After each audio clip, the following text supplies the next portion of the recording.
Alright, we're just going to do a video, how to redo it. So here we are on our first video, redoing the first video. This is the MTG dudes, having some fun here with technical difficulties, because that's how we roll. This is Joe. And I am Ned. And we are the MTG dudes.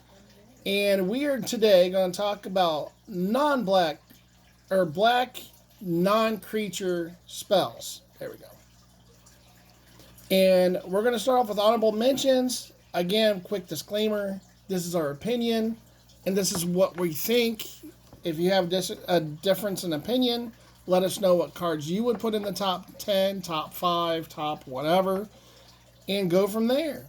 So we're going to start with some honorable mentions, and I've got one more than Mr. Ned does, so I'm going to start off with Engrook's Wake. It is 7 and 2 black, which is why it's an honorable mention.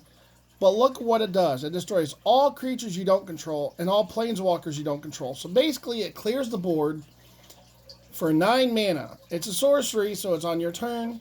So you can clear off the board of everything except for your stuff and then swing all in.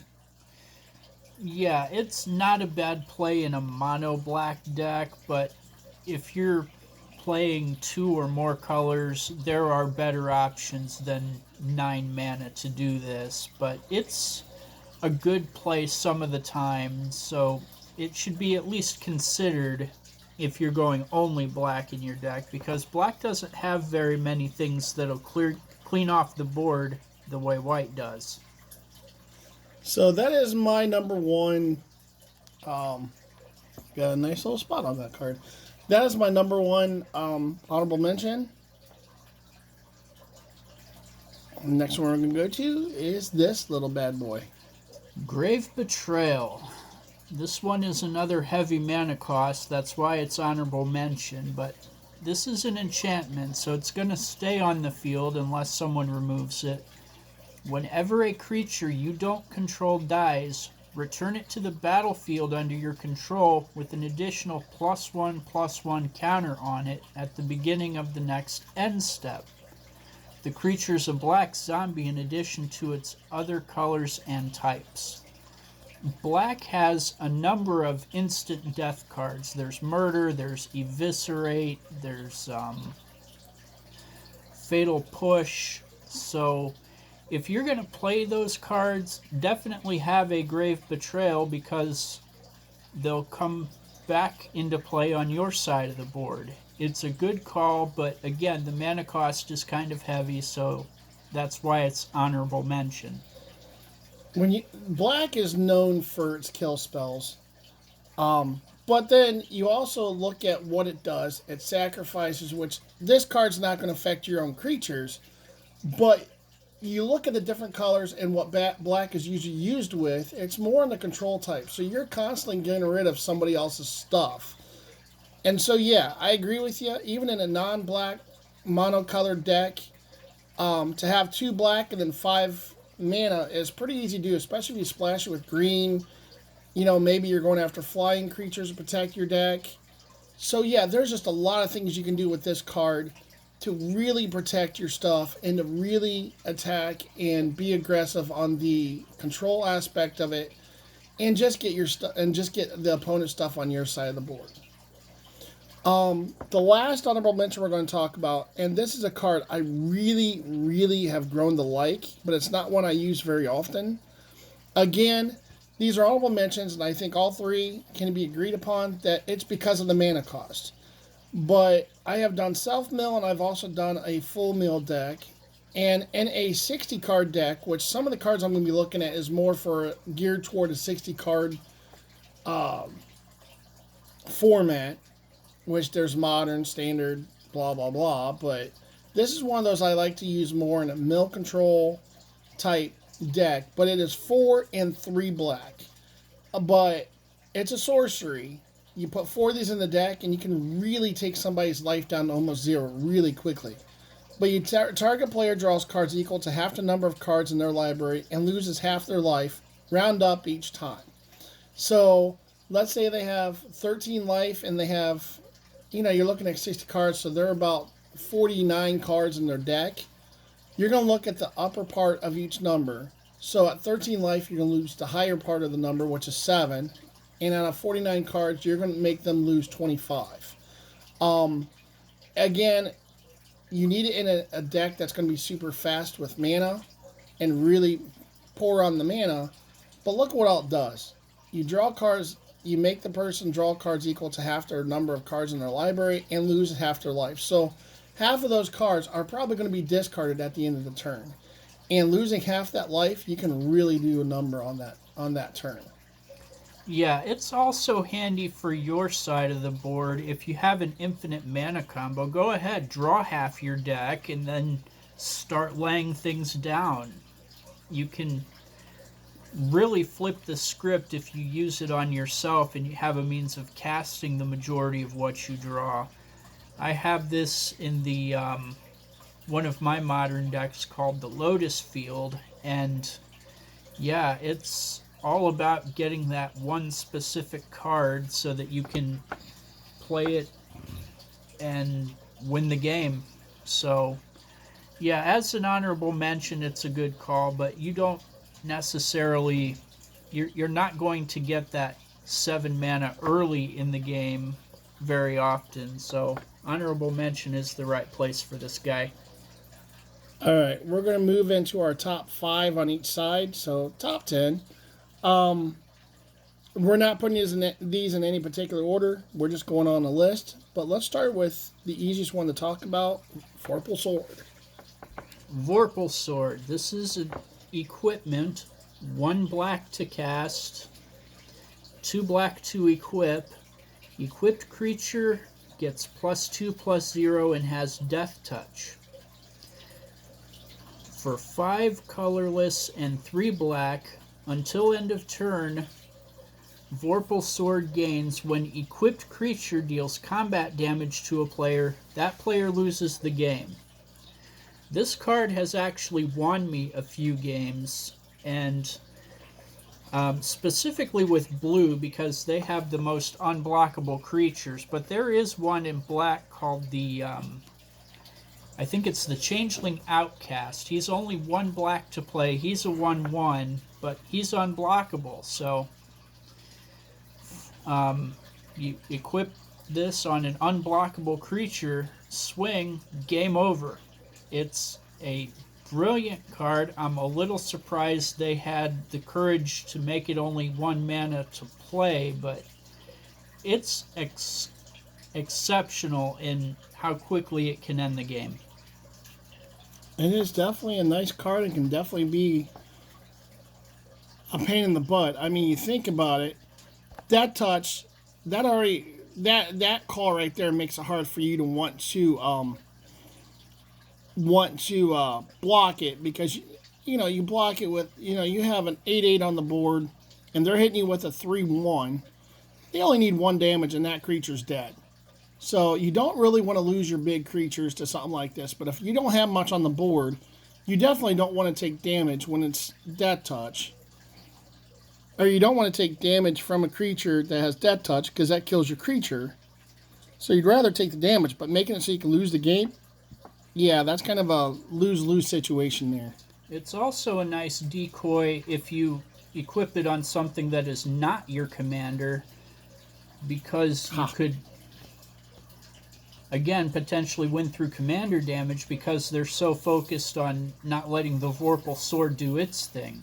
Right. It is just it's definitely a nasty piece of equipment. I'm gonna go with one that I don't play much in Commander, to be honest. It's a good card, but I don't know, just the fact that you only get 1 in your deck, I think that's the downside for me. It's 1 mana and it really can set you ahead. And you get, for 1 mana, you get 3 black. So that's a really, really good play. But late in the game when you're playing black, by the time you draw this, most likely you have the mana you need. And that's one reason why I'm not sold on it. But in a 60 card deck, again, this is the card I mainly was referring to when I talked about 60. I mean, you can have a very, very explosive start from the start and almost knock somebody out really quickly with this card. And especially if you have something like Soul Ring in the deck on top of that,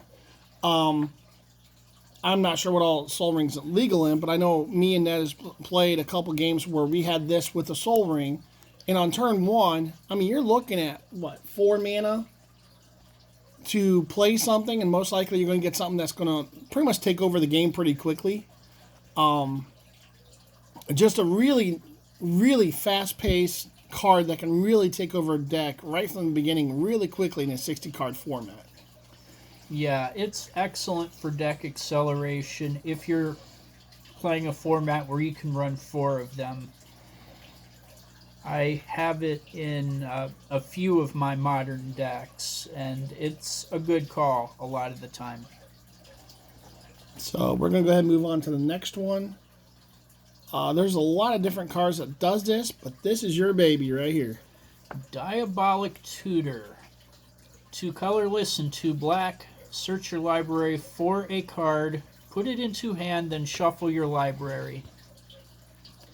Black has, I think, 7 or 8 different cards with this effect. I chose the Diabolic Tutor because it has the lowest price tag, but if you're looking for that one specific card that really makes your deck go, Diabolic Tutor will double your chances of drawing it because it'll throw it straight into your hand.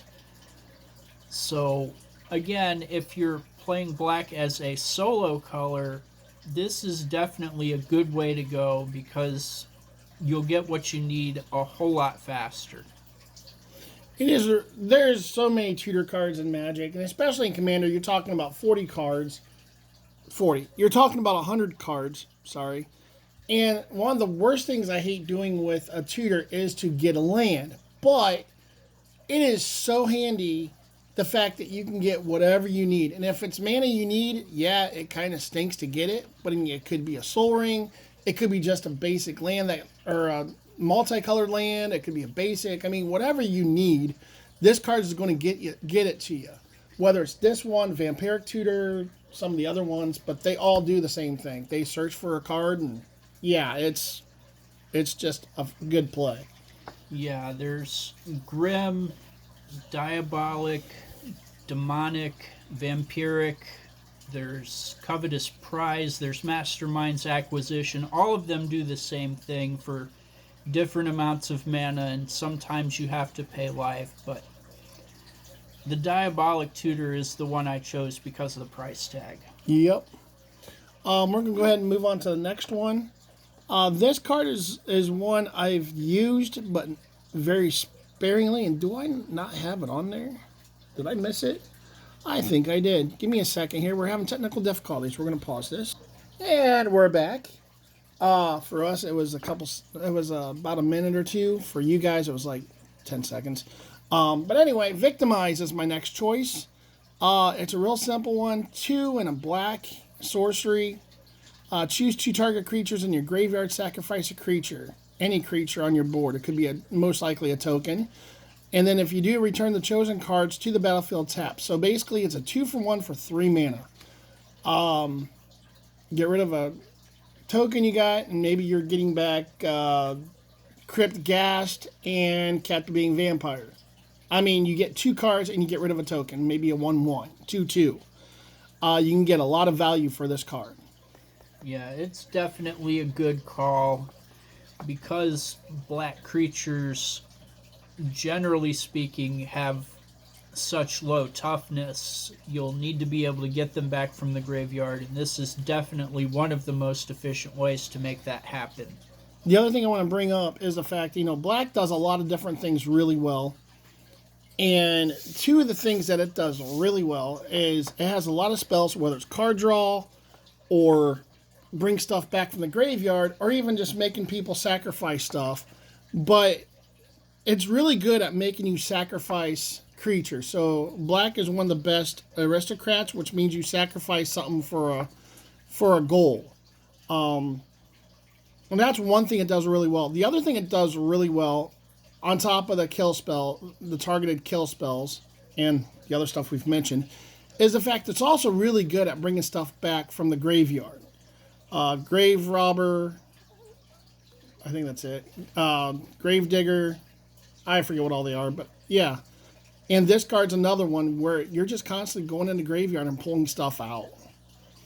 So, yeah, that's what black is really good at. So, we mentioned a couple things, and tutoring is another one it's really good at. So, all right. Anything else you have to add to that?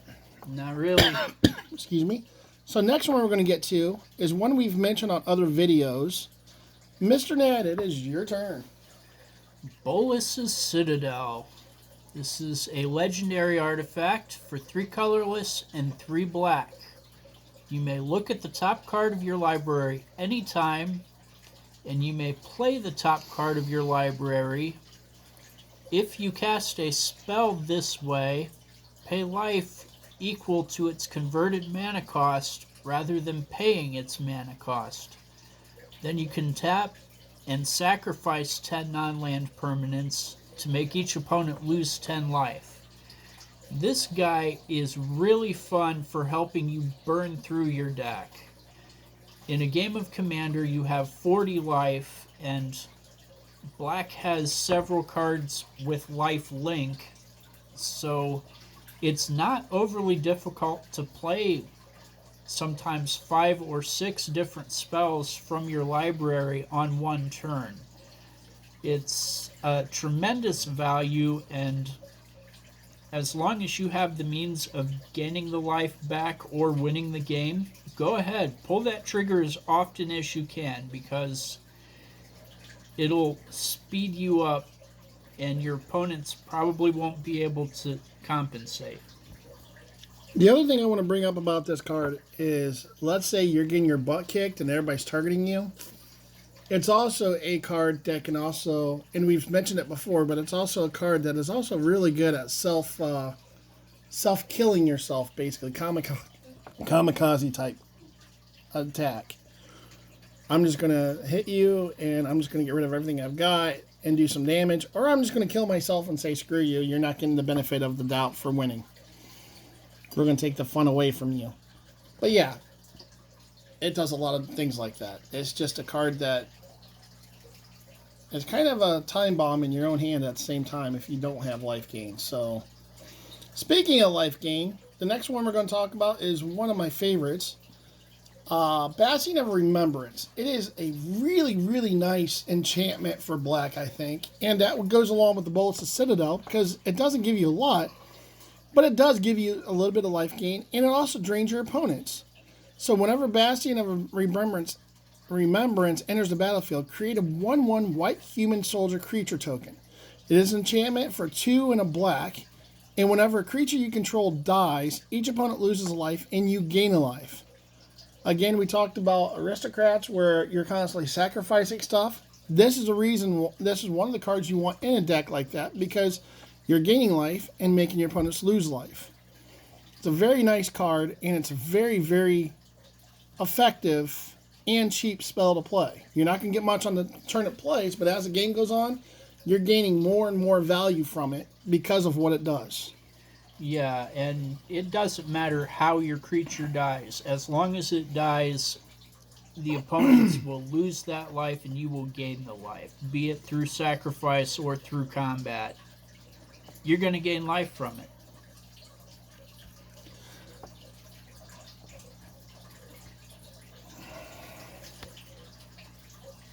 So now we're going to talk about Underworld Dreams. This guy has been a favorite of mine ever since I started playing Magic back in the mid-1990s. 3 black, this is another enchantment. Whenever an opponent draws a card, Underworld Dreams deals 1 damage to that player. This is really nice if you have things like the Howling Mine, or what are some other things? Kumena's Awakening. If you have things that let your opponents draw extra cards, definitely have Underworld Dreams so that they get punished for drawing those cards. It's an excellent play, and I use it in several different decks. Share your thoughts. Yeah, that's another one that goes with Bastion's Remembrance, and there's other cards that goes also that's on this list that can go really well with these cards. Yeah, somebody plays blue. you know they're going to be drawing the living crap out of their decks. Blue Sun Zenith. Crap. Now I can't think. Fibblethip. I mean, the list just goes on of all the cards you can use to draw. There's a bunch of Garruk in green. The Planeswalker, his ultimate is draw cards. There's another Garruk that draws cards. There's some Nisas. I mean, the list just goes on and on of card draw. And this card just really makes them not want to draw the cards. Especially if they're on low on life, but they need the card draw. It's kind of a ticking time bomb at times, too. Just a really, really great card and a really, really nasty one. Even though it doesn't look like much, it can do a lot of damage over a course of a game. It certainly does. So the next one we're going to talk about is probably one of my favorite. I've saved my two best for last.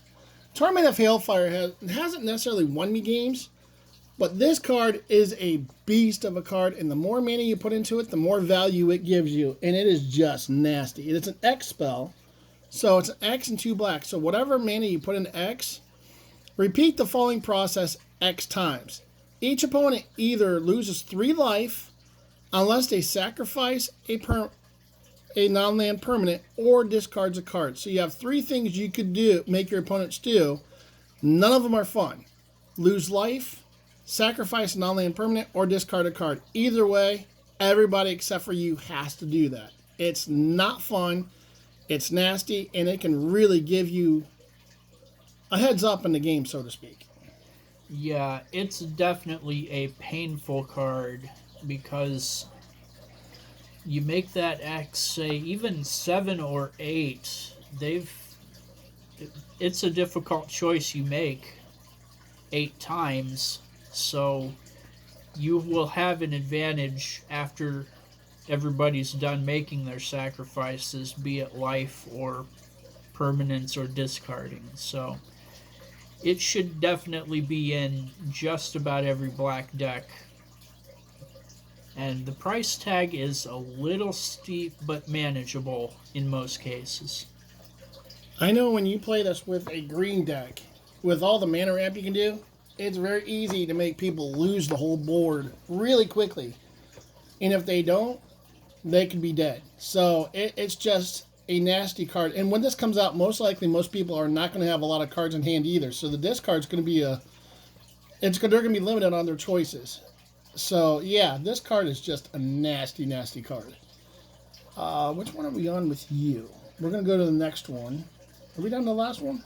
Liliana? I do believe. All right. Well, the last two we're going to do is going to be finishing off with Liliana's. So I'm going to let you hit this one first. Really small print. Jeez. Liliana of the Dark Realms. Let's do it this way. I'm going to do this. Okay. Give me a second. Technical difficulties. Maybe it's this card. Yeah, there it is. Is that any better? Kinda. That's too zoomed in. So Liliana of the Dark Realms, 2 colorless and 2 black. So easy to cast. 3 loyalty. The +1, search your library for a swamp, reveal it, put it into hand, and then shuffle. -3, target creature gets +X/+X or -X/-X until the end of turn. X is the number of swamps you control. But what you really want is this last thing. For -6, you get an emblem with swamps you control have tap to add 4 black. She's an excellent card for all of those reasons. The +1, you get to thin your deck, and it just says a swamp card. It doesn't say basic. So if you're playing triomes or dual lands that have swamp as part of the land type, you can grab one of those. And the -3, I've used that several times just to kill off something that was becoming a problem to me. Give it a -X, and you have 4 or 5 swamps on the board at that point. Now it's dead. But that -6 is tremendous, and because it's an emblem, it'll be there the rest of the game, whether Lily survives or not. It's excellent value for only 4 mana. The other nice thing about this Liliana is she has a lot of kind of hidden power in her, but when you put her on the board, when people look at it, of all the planeswalkers out there, she's probably one of the most underrated and probably one of the most overlooked planeswalkers that's out there. Because when you look at it, look at what it does. You know, search a library for a swamp card, reveal it, put it into your hand, then shuffle your library. So what? So you might kill off something that has a -X, -X. I mean, that early in the game, you might not have your big major beast on the field, so you're not going to be as worried about it. Plus, the next one's going to be, you know, especially if you get the next one put on the board right after this one, which is the one I'm going to talk about, then that one's going to be targeted a lot heavier than what this one is because of what that one does. But this one is probably one of the most underrated and most overlooked cards that's there. But so it's not too hard to get that emblem to go because of that reason. So that's just my opinion again on that one, and your opinion, I guess, and the overlooking part is my opinion because of what she does. But this is the reason why I say she's going to be overlooked, because most of there's a lot of Lilianas, but this Liliana is probably the one that will be looked at. If you can get this one put on the board right after the other one that we talked about, then this is going to be the heavy targeted one. Because look what all it does. I mean, first of all, for 4 and 2 black, so she might be a turn or two behind. But again, look at what she does. First of all, whenever a creature you control dies, you draw a card. That is, as long as she's on the board, that's an automatic. And you're going to get a lot of creatures. This is going to be a card you put down where you are playing a lot of creatures because you want that sacrifice. The +1, create a 2/2 black zombie creature token. The -4, each player sacrifices 2 creatures. So if you put her on the board, and the first thing you do is do her -4, you're getting 2 card draws off the bat, and you're making your opponents lose 2 cards at the same time. So it's almost a 3-for-1 at that point. And then on top of that, if you can get her up to -9, which really won't, -9, which is only going to take a couple turns, but it's really not that bad because the first 2 I think are the biggest ones you want her to do. But that -9, each opponent chooses a permanent type they control each permanent type and sacrifices the rest. She starts at 6 loyalty, so it's only a couple turns, and she's already doing her ultimate. But yeah, each opponent chooses a permanent they control and each permanent type and sacrifices the rest. So that means enchantments, lands, creatures, artifacts, planeswalkers. If you have a bunch of all that stuff on the board, you're going to be clearing off a lot of stuff, and that's going to, you know, especially with the mana going down to 1 card. Maybe it produces 2, maybe it produces 1, but you might have maybe 2 or 3 mana at that point, and it's almost a reset for your opponents, and for you, you're still going to have the full board. She is just a nasty creature, and with her on board, you really don't want her to ultimate, but you really don't like her minus build either, because, I mean, that just does a lot of damage. And so that's why I said the other one's overlooked, because there's so many Lilianas that look like they're better than the Dark Realm. But again, the Dark Realm's underrated because of what it does. But this is probably, I feel, is the best of the best when it comes to Liliana. Yeah, she's an excellent planeswalker for all the reasons you've already said. There's tremendous value in sacrificing creatures. We've already discussed some of that today, and being able to draw a card on top of whatever other benefits you're getting from that sacrifice, yes, do that, because black has graveyard recursion, and you can just play it again another turn. Yeah, she's a very good call, and the 2/2 zombie token, that's easy to overcome, but again, it gives you something to sacrifice when you pull the trigger on the -4. Yeah, so again, disclaimer, this is our top 5s for each of us, so top 10 with a couple honorable mentions. That is our list. Please like, share, subscribe. Just keep checking out the videos and tell us what you think. We'll come up with some new stuff, and we'll see where it goes from there. Have a good day.